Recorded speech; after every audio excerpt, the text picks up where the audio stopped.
So let's get started, shall we? Why Paulson is wrong, Luigi Zingales.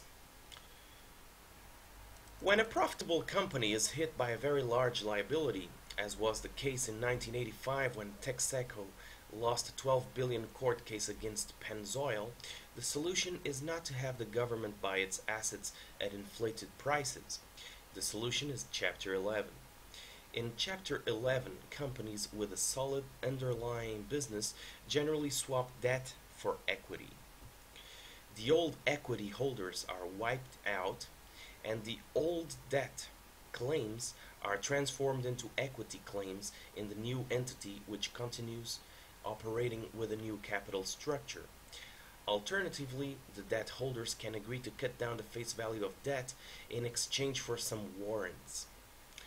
Even before Chapter 11, these procedures were the solutions adopted to deal with the large railroad bankruptcies at the turn of the 20th century. So why is this well-established approach not used to solve the financial sector's current problems?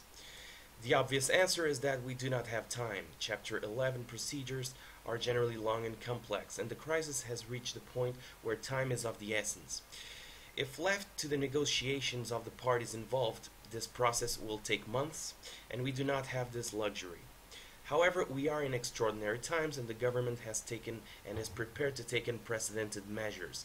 As if rescuing AIG and prohibiting all short selling of financial stocks was not enough, now Treasury Secretary Paulson proposes a sort of resolution trust corporation that will buy out, with taxpayers' money, the distressed assets of the financial sector. But at what price?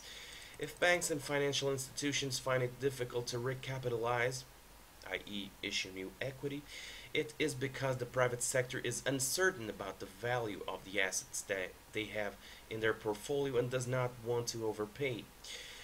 Would the government be better in valuing those assets? No. In a negotiation between government official and banker with a bonus at risk, who will have more clout in determining the price? The Paulson RTC will buy toxic assets at inflated prices, thereby creating a charitable institution that provides welfare to the rich at the taxpayer's expense.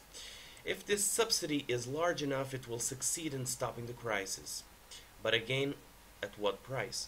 The answer: billions of dollars in taxpayer money, and even worse, the violation of the fundamental capitalist principle that she who reaps the gains also bears the losses.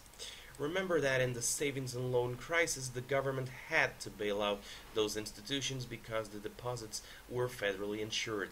But in this case, the government does not have to bail out the debt holders of Bear Stearns, AIG, or any of the other financial institutions that will benefit from the Paulson RTC. Since we do not have time for a Chapter 11 and we do not want to bail out all the creditors, the lesser evil is to do what judges do in contentious and overextended bankruptcy processes: to cram down a restructuring plan on creditors, where part of the debt is forgiven in exchange for some equity or some warrants. And there is a precedent for such a bold move. During the Great Depression, many debt contracts were indexed to gold, so when the dollar convertibility into gold was suspended, the value of that debt soared, threatening the survival of many institutions.